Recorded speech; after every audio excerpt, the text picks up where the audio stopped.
कुछ ना जो दिख रहा है धरातल पर वो तो है ही। अयोध्या का ये स्वरूप देख रहे थे आप, 500-600 साल से जो इस टापू पर बैठे हुए थे रामलला, आज भव्य मंदिर में विराजमान हो रहे हैं। आज हम छाती पर हाथ रख के कह सकते बोल अयोध्या नाथ की जय। तो भैया धन्यवाद तो देना ही पड़ेगा ना, ऐसे महात्मा के लिए, ऐसे साधु के लिए तो धन्यवाद देना ही पड़ेगा भाई। राम जी की बड़ाई तो बैरी भी किया करते थे, जब काम अच्छे हो तो बैरी ही राम बड़ाई करेंगे। इसलिए वो साधुवाद हैं, उनके लिए धन्यवाद के पात्र हैं। मोदी जी और योगी जी दोनों की जोड़ी राम लक्ष्मण की तरह। एक गांव में हम गए तो एक किसान हमसे बोला, जब ये निर्णय आने ही वाला था, हमने कहा कि ये मोदी सरकार क्या कर रही है, किसानों का अनाज बहुत सस्ता कर दिया। तो उस बड़े बूढ़े की बात को सुनकर के बड़ी चैन मिला। उसने कहा महाराज हमारे गेहूं चाहे सरकार फ्री में ले ले, लेकिन राम मंदिर बनवा दे तो बस हमारा वोट देना सार्थक हो जाए।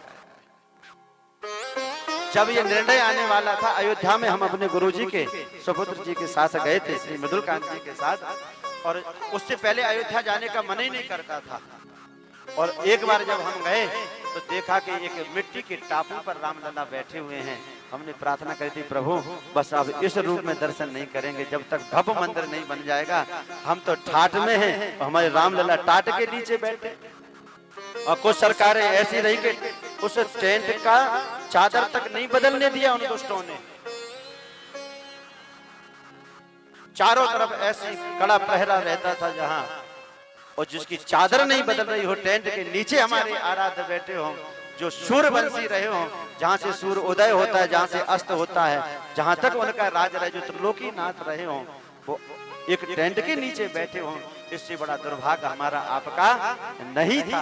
और आज धन्यवाद के पात्र है, साधुवाद के पात्र हैं वो दोनों जोड़ी, जिनकी कृपा से आज कुछ आंखें ऐसी रही जिन्होंने कितना संघर्ष किया, हिंदुओं को जगाया, और कुछ तो बेचारे बिना देखे और सुने ही चले गए, भारत के लिए आहुति दे दी जिन्होंने जीवन की।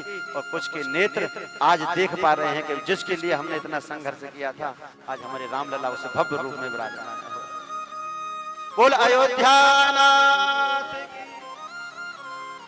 दीदी माँ जी की बड़ी कृपा हमारे ऊपर जो हमें सुनाती हैं, उस समय जब बाबरी मस्जिद को गिराई गई थी, वहां कार सेवकों के साथ में जो उन्होंने जितना परिश्रम किया था, लोगों को जगाया था, कल्याण सिंह जी की वो बात आज भी याद रहती है। उन्होंने कहा था, संघ के जो संस्कार है मेरे एक एक खून के एक एक कतरे में। उनकी ये आशा रही थी कि मेरा जीवन जब तक रहे, जब तक संघ के लिए, देश के लिए समर्पित रहूं मैं, और जिस दिन मरूं मैं तो उस दिन भाजपा के झंडे में ही मेरे शरीर को लपेट करके ले जाना, भारत के झंडे में मुझे लपेट के ले जाना। इन लोगों का कितना बड़ा त्याग रहा, और हमारे लोगों को ऐसा भटका दिया था इन लोगों ने, कुछ लोगों ने, कि हमारे अपने ही कहते थे कि राम जन्मभूमि नहीं बने, वहां कोई पुस्तकालय बनवा दो, कोई हॉस्पिटल बनवा दो, ऐसे लोग करते थे जो हमारे आराध्य देव की जन्मभूमि है। इसलिए आज हमारे राम जी को वो कहते हैं ना, राम राज्य फिर आएगा, भगवा घर घर भगवा छाएगा। जो भगवा से प्रेम नहीं करे, जो राम से प्रेम नहीं करे, तो जो राम का नहीं वो हमारा किसी के काम का भी नहीं है। और जो राम का है, किसी भी पार्टी का क्यों ना हो भैया, वो हमारा सगा है, वो हमारा अपना है।